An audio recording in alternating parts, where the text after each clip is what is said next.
сайн байцгаана уу? Та бүхэнд өнөөдрийн мэндийг хүргэе. Нээлттэй нийгэм форум болон оюуны инновац төрийн бас байгууллагын хамтран гаргаж байгаа Legal Talk подкастын маань дараагийн дугаар хүрэхэд бэлэн болоод байна. За өнөөдрийн дугаараар нийгэм эрх зүйн бодлогын судалгааны судлаач хүрээлэн төрийн бас байгууллагын захирал судлаач Пүрэв Жалын намуу оролцож байна. Юун төрөнд манай урилгыг хүлээн авч хүрэлцэн танд маш их баярлалаа. Таны энэ өдрийн мэндийг хүргэе. За баярлалаа. Та бүхэнд ч гэсэн өдрийн мэндийг хүргэе. Баярлалаа. За тэгэхээр өнөөдөр бид хэд хууль бусаар мөрдөж мушгих гэмтэргийн шүүхийн шийдвэрт хийх дүн шинжилгээ гэсэн сэдвийн хүрээнд ярилцах байгаа. За хууль бусаар мөрдөж мушгих гэмтэрэг гэдэг маань өөрөө бас сүүлд 2015 оны эрүүгийн хуулиар шинээр орж ирсэн шинэ гэмтэрэг байгаа. Тэгээд нэлээд шинэлэг ойлголттой болохоор бүгдээ эхлээд ойлголтоос нь эхлээд явъя гэж бодож байна.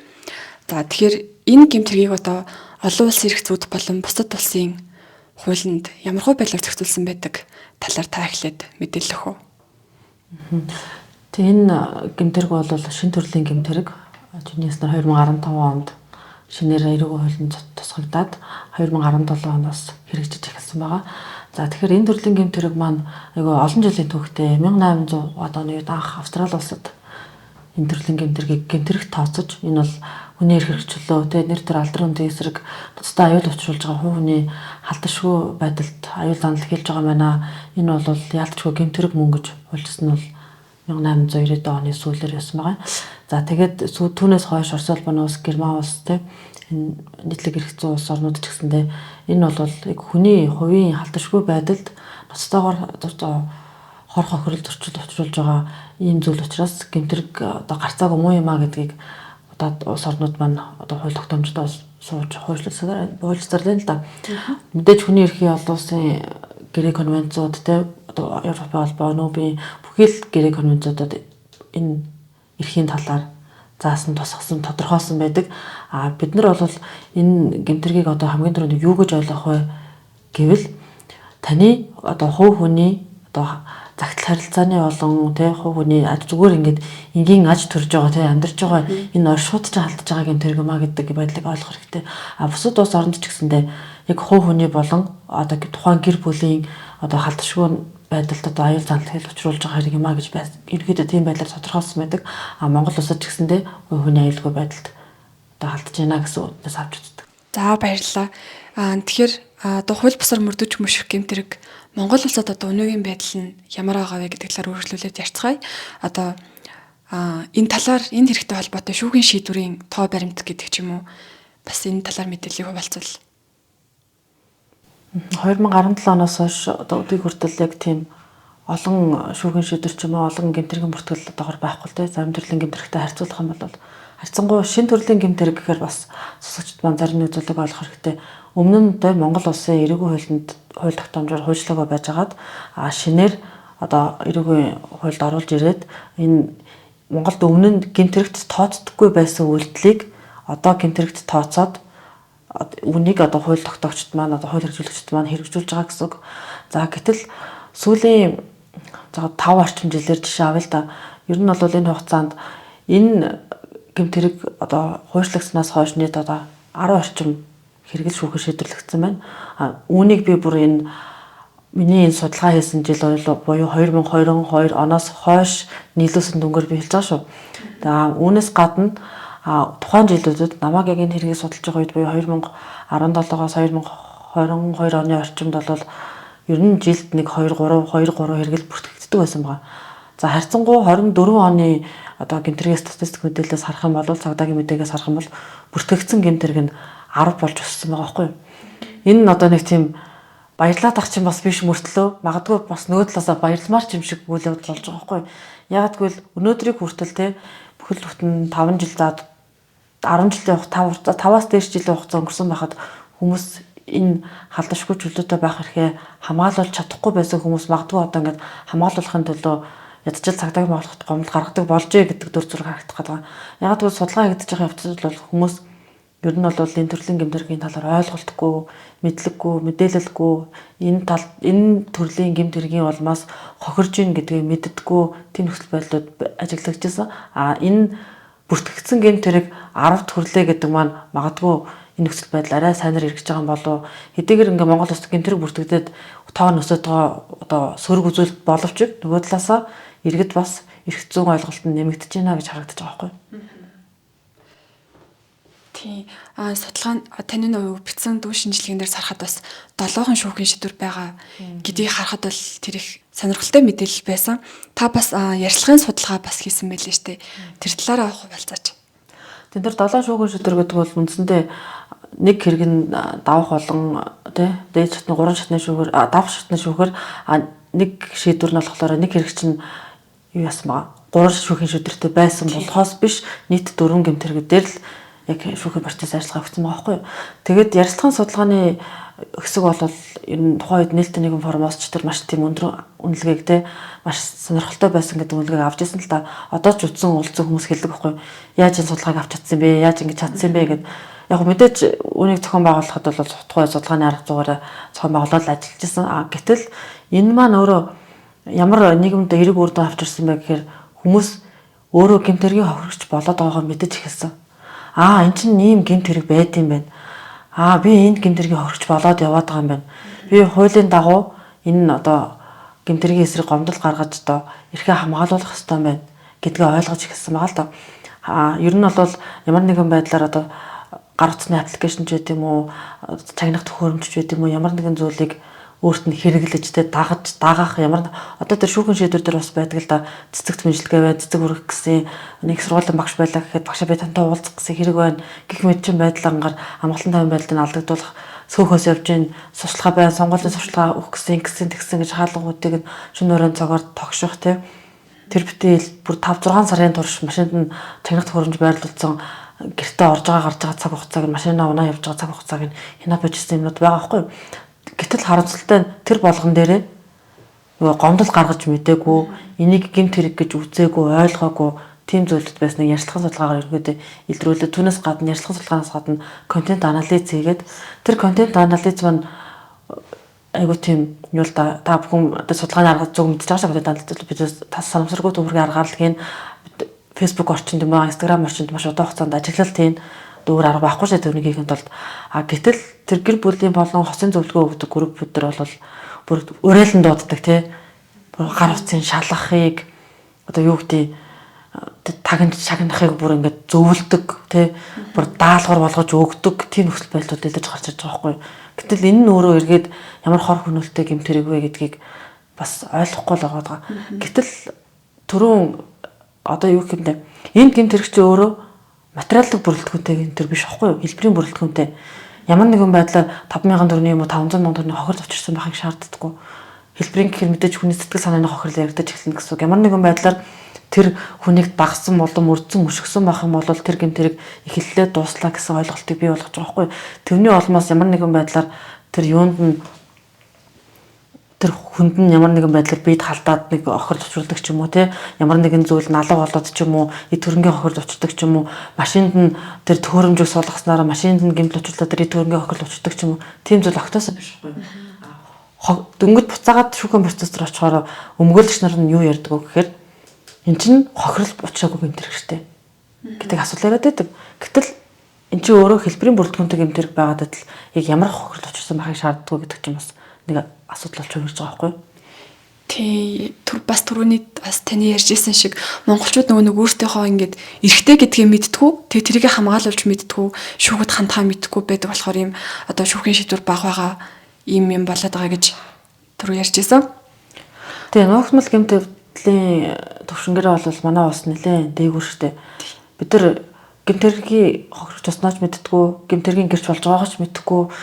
Нуугдмал гэмт хэрэг ялангуяа хүч хэрэгсэн гэмт хэрэгүүдээс гадна одоо хүчирхийлэл ч юм уу те бэлгийн хүчирхийлэл, гэр бүлийн хүчирхийлэлээс гадна одоо энэ инхолт докторын хийсэн судалгаа гэдэг чинь энэ судалгаан дээр бүр энэ хууль бусаар мөрдөж өмшгөх гэмт хэргийн нуугдмал байдал бүр манай Монгол улсад 4.5 дахин өндөр байна.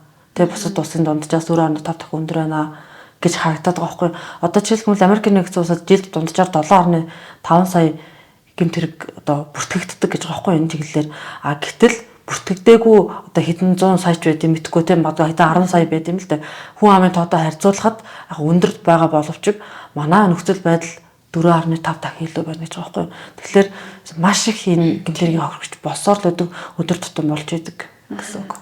Ялангуяа энэ гэр бүлийн гишүүдтэй одоо нөгөө нэг энэ дэр байгаа хгүй юу мөрдөгчд хандаа те шүүгүүд хандаад очингууд гэр бүлийн гишүү юм чинь ямар амттай надад чинь гэмтэрэг бишгээ буцаачдаг гэж байгаа хгүй юу.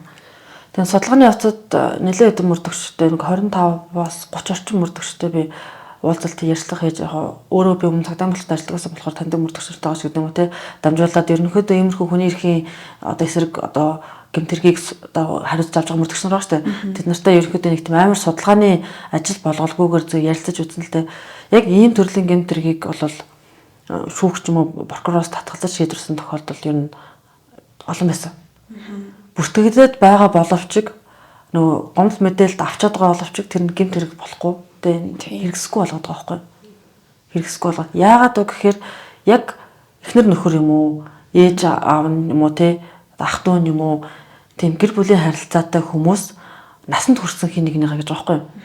Магадгүй насанд хүрээгүй бол хүүхдээ бас ингэж хүй хаяа гэж бас болох юм бодоо бүр хар ухаанаар бодох нь те насанд хүрсэн хүүхдүүдээ ч юм уу эсвэл эхнэр нөхрөө ч юм уу ах дүү нар ч юм уу араас нь ингэж мөрдөж мөшгөж ингэж явсныг нь энэ гэмт хэрэг биш вэ гэж үздэг байгаа байхгүй. Тийм байдаг л юм шиг. Энэ практикийг бид нар яаж өөрчлөх боломжтойг одоогоор ямар нэгэн гарц гаргалгаа алга. Энэ дээр магадгүй хуульд нэмэлт өөрчлөлт оруулах замаар ч юм уу магадгүй нөгөө тодорхой хэмжээний санкц тайлбар үүсгэх байдлаар ч юм уу эсвэл нөгөө шүүхийн одоо юу гэдэг процессоо арай өөр байдлаар те шийдэхгүй болвол гэр бүлийн харилцаа юм чинь мөрдөж мөшгөх гэмт хэрэг биш ээ. Одоо миний аав юм чинь те намайг мөрдөж мөшгөдөж болно. Энэ манай их чинь намайг хинт цагтаад ингэдэж болно гэсэн үг бас биш байхгүй. За тэгэхээр одоо бүгдээрээ шүүхийн шийдвэртээс нь дүн шинжилгээнийхаа хэсэг рүү орцгоё.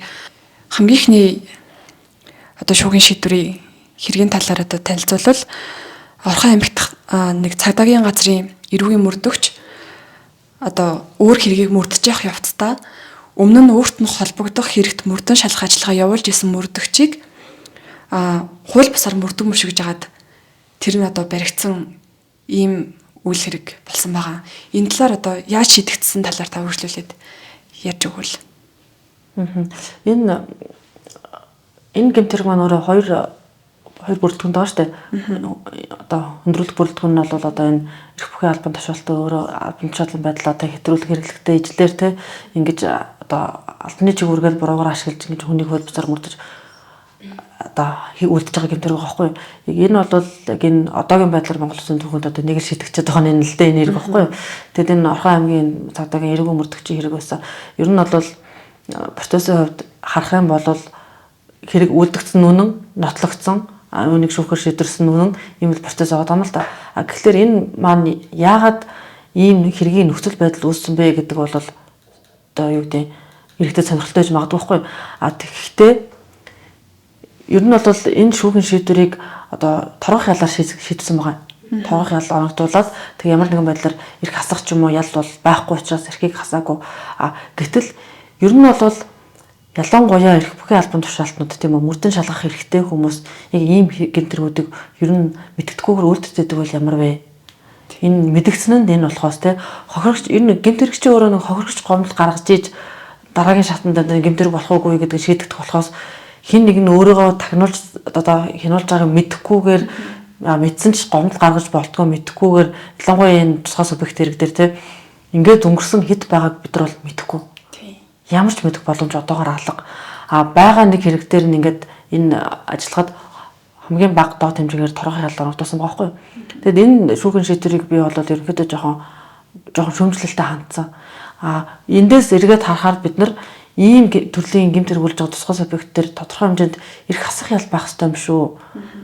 Хүн албан тушаалын байдлаа уруулан ашиглаад те ийм гэмт хэрэг үлдчихэд одоо ёс зүйн хувьд энэ ер нь ямар бай цагтаагийн албаагч ёс зүй гэж бол тийм үү бусад ёс зүйн хувьд те одоо хууль сахиулагч ёс зүйн хувьд энэ нь өөрөө өөрт олгогдсон даваа эрхээ ашиглаад хүний те утас одоо харилцааны хэрэгслийг ингэж шалгаж бүр албан бичгээр те төрийн томх тэмдэгтээ албан бичиг үлдээд авчиад өгсөн ба штэ түүнийг нь одоо нөгөө өвлөж авч байгаа этгээд нь одоо мэдээж ялчгүй өвлөж байгаа өөрөг учраас гаргаад өгсөн байдаг.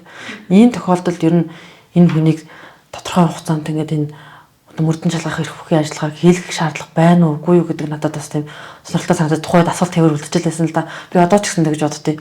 Ер нь хідэн тагтаагаа албагч хідэн эргэн мөрдөгчийн төрлийн гэмтэргийг тий энэ бол санаатай үлдэж байгаа хэрэг байхгүй санамсаргүйгээр биш санаатай үлдэж байгаа зорилготойгоор тий тодорхой бүр ингээд нэлээд бүр хүндрүүлэх бүрэлдэхүүн дотор нэлээд хүндэж шийдэгдэх хэвээр асуудал байсаар л ягаад ингээд ялын доотой хэмжээг өглөө гэж бас буруутгаад байгаа юм бол байхгүй гэхдээ ягаад тийм хөнгөн ялтаа байгаа юм бэ гэдэг байр суурин дээр байгуу шүрхэлтэй хандчихсан л да.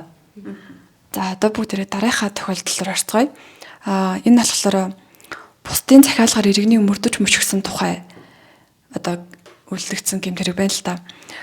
Иргэн тэн одоо иргэн дээг салсан нөхрийнхөө захиалгаар ажил руу ч гэдэм үү те ойр хаваар нь дагаж ресторанд ороход нь бусдад уулзж явах үед нь зургийг нь дарж хүмүүс бас явуулсан ийм гэмтэрэг гарсан байна. Ер нь бол яг энэ дөрвөн хэрэг байгаа ч бас би дөрвөн хэрэг ирэхэд нь багслаад ярьчих гэж бодлоо л доо.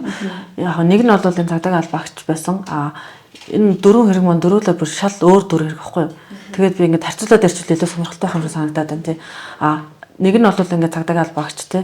Нэг нөгөөх нь болохоор бүр ингээд гадаад усад амьдардаг нөхөр салсан тий гэр бүлийн харилцаатай ч салсан нөхөр нь хүн хөсөлж тий одоо бүр зар тавьж хүн хөсөлж жоод энэ хэргийг үлдсэн байгаа.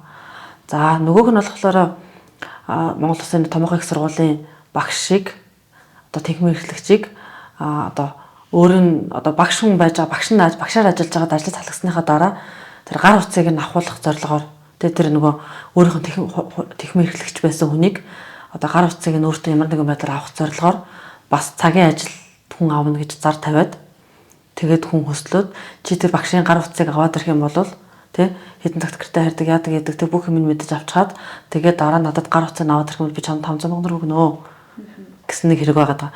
За дөрөвт хэрэг маань болохоор гэр бүлийн харилцаагүй тийм хоёр хүн байгаа шүү дээ. Тэр хоёр хүн байтал машинд нь удаан хугацааны турш чагнах төхөөрөмж, байршлал төлөвлөлт төхөөрөмж байрлуулчихсан 5-6 сарын орчмын хугацаанд одоо ингээд дагаж мөрдөж ингээд чагнасан тийм хэрэг байгаа байхгүй юу.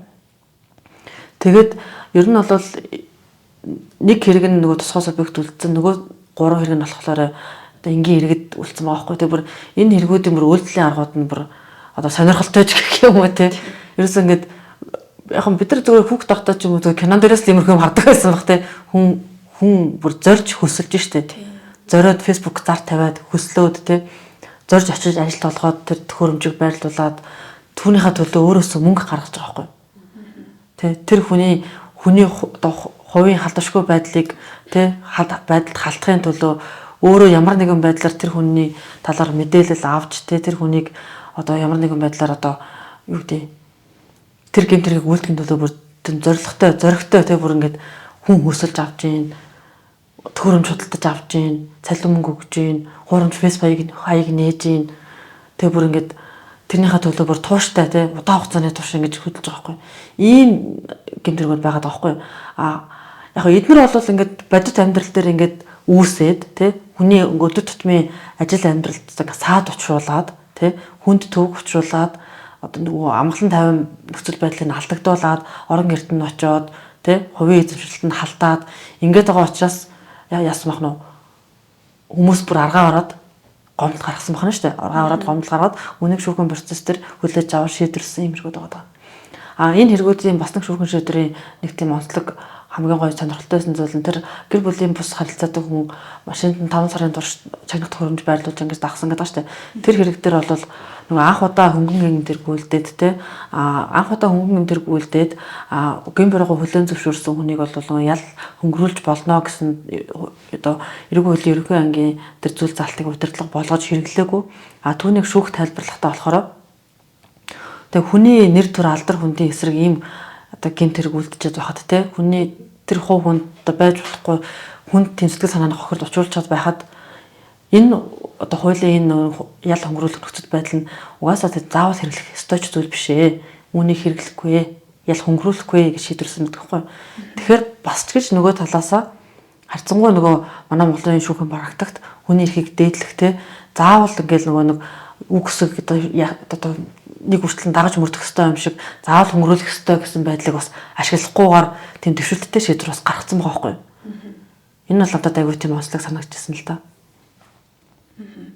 Одоо нөгөө хүн хүсэлж тагнуулсан хэрэг байгаа шүү дээ. Тэр тохиолдол дээр болохоор ингэж бодогцоо.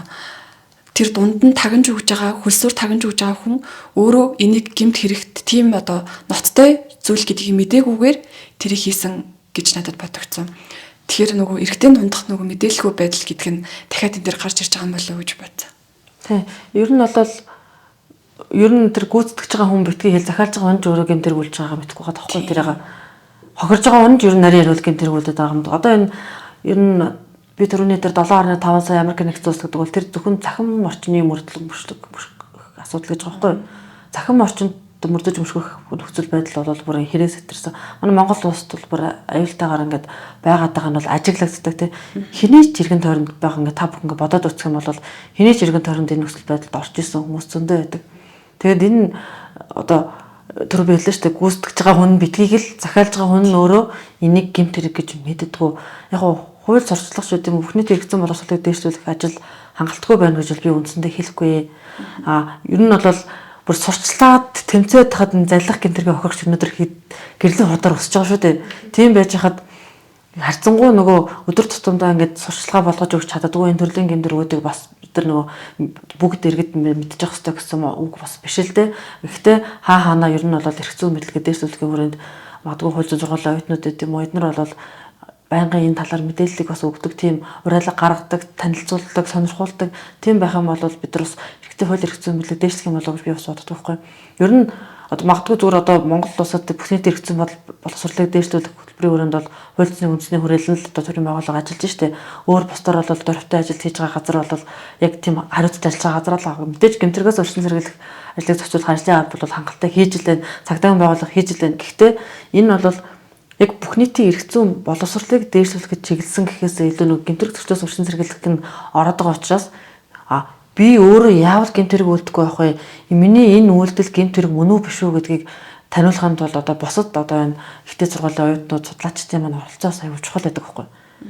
Одоо энэ legal data ч юм уу нээлттэй нэгэн форм бол ярих юм байхгүйгээр бас гоё нөлөөлөл үзүүлж чадаж штэ. Үүнтэй адилхан одоо би бол ялангуяа судлаачдыг энэ хууль зүйн сургуулийн оюутнуудыг ер нь энэ мэддэг зүйлээ түгээснээрээ цахим орчинд гэмтэрэг их байгаад байгаа юм чинь буцаагаад эрэг талаар нөлөөлж байгаа нөлөөлөл нь бас яагаад их байж болохгүй гэж тийм. Ийм байгаасаа гэж би бас бодот ер нь бол.